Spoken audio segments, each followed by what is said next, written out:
quels sont les rapports entre la franc-maçonnerie et le pouvoir politique. La devise maçonnique, liberté, égalité, fraternité, est, on le sait, devenue celle de la République. Eh bien, c'est le cas de bien d'autres symboles et idéaux maçons. Mais dès qu'il s'agit d'aborder le sujet de l'influence maçonnique dans la vie politique française, les portes, vous le verrez dans quelques instants, ne s'ouvrent pas si facilement. On se retrouve tout de suite pour en parler avec un reportage qui devrait vous étonner.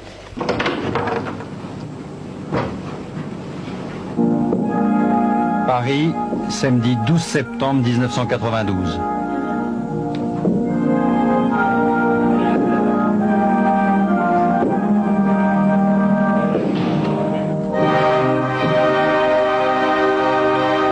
Tabou. Franc-maçonnerie et politique, un sujet tabou. Tous les soirs, des francs-maçons se réunissent dans ce temple du Grand Orient, rue Cadet, à Paris. Et parmi eux, des ministres, des députés, des maires. Ça regroupe donc les députés, les sénateurs et les membres du gouvernement qui sont effectivement donc membres de la franc-maçonnerie. Hao! Assis! Bonjour à toutes et à tous. Madame la grande maîtresse de la Grande Loge de France féminine, chère Marie-Thérèse Besson. Monsieur le grand maître de la Grande Loge de France, cher Philippe Charuel. Mesdames et messieurs et chers amis. Au total, c'est 0,3% des victimes qui arrivent à condamner leurs agresseurs. 0,3%. Autant dire qu'en France, la pédocriminalité est un crime quasi impuni. Impuni, impuni, impuni, impuni. Et voilà la toute parce qu'il était dans les fesses. Lui, il va au Vatican, moi au siège du Grand Orient, et je pense que le tableau est bien en place de la lutte qui nous sépare depuis 2 siècles, les uns et les autres. Voilà. Alors, le président Sarkozy...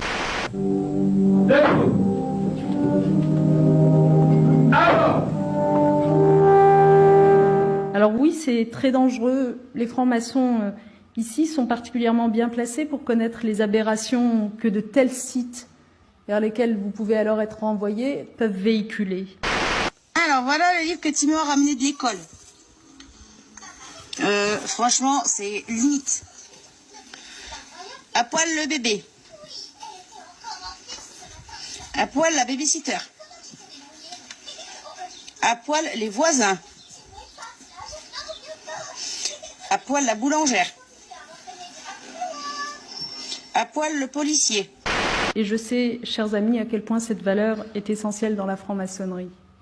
Quand on écoute votre discours, vos mots, la façon dont Jean-Luc Mélenchon s'exprime, ses références, il y a un tropisme maçonnique presque, non ? Oui, clairement, je suis très lié au courant des Lumières, ça c'est clair. Pour moi, c'est tout le reste est une intendance. Tous les maçons du monde entier pratiquent le même pas lorsqu'ils entrent dans un temple. Que ça soit Voltaire, que ça soit Montesquieu, que ça soit Washington, que ça soit Goethe, ils ont tous fait ce pas. C'est important puisque la maçonnerie renvoie à un socle de conviction et finalement... Oui, on a dit que c'était la religion de la République. Et que Dieu, dignité, amour, liberté, égalité, fraternité. Amour. Je vous remercie, Madame, pour cette intervention et je crois que tous les francs-maçons ici présents se sont tout à fait retrouvés à travers vos propos sur l'école. La maîtresse. Est-ce que vous avez toujours une influence politique ? Oui, certainement. L'influence de la maçonnerie est même peut-être plus importante encore, voyez-vous, que sous la Troisième ou la Quatrième République. Elle se place à un autre niveau, autre part. Où ça ? Écoutez, il n'y a pas aujourd'hui d'associations, de groupements, de syndicats dans lesquels les francs-maçons ne se trouvent et aux postes de responsabilité les plus éminents. On sait tout sur la franc-maçonnerie ? On sait tout, vous n'avez pas la révélation du secret. Vous avez le comportement, une grosse partie du comportement, et ce que les maçons doivent faire, et comment ils doivent se comporter. C'est le mode d'emploi, mais ce ne sont pas les secrets. Voilà, c'est le mode d'emploi, mais ce ne sont pas les secrets. l'appartenance à la franc-maçonnerie ne doit pas être d'un niveau politique, ne doit pas être public. Attendez, c'est que ce soit l'appartenance à la maçonnerie ou à la religion, je pense qu'un élu ne doit pas montrer quelque chose à ce sujet. Si je l'étais, je ne vous le dirais pas, mais ne l'étant pas, je ne vous le dirai pas non plus. Vous allez au Grand Orient en tant qu'invité ou comme membre? Mais ça vous regarde pas. Est-ce que vous êtes franc-maçon? Le problème ne s'est jamais posé. Je suis déjà juif, c'est déjà pas mal, non? Et vous pensez qu'ils vous prennent pour des cons? Et vous avez raison.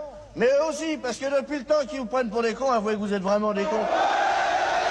Oui, comme ça, voilà. Qu'est-ce qu'on dit? On me dit, à moi mes frères. Moi, je vais vous remettre une médaille de la Grande Loge féminine de France, de manière à ce que... Voilà. Voilà. Voilà donc pour cette enquête de fond d'Aymar du Châtenay et de David de Pujadas, une enquête qui n'a pas été facile à réaliser.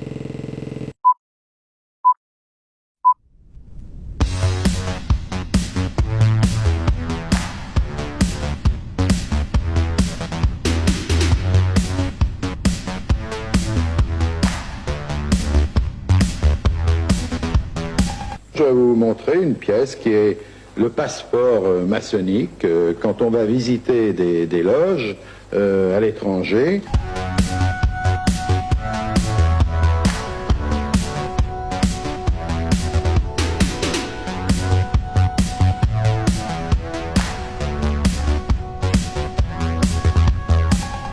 Et je vois à cette photo-là qu'il était haut dignitaire d'une loge de francs-maçons.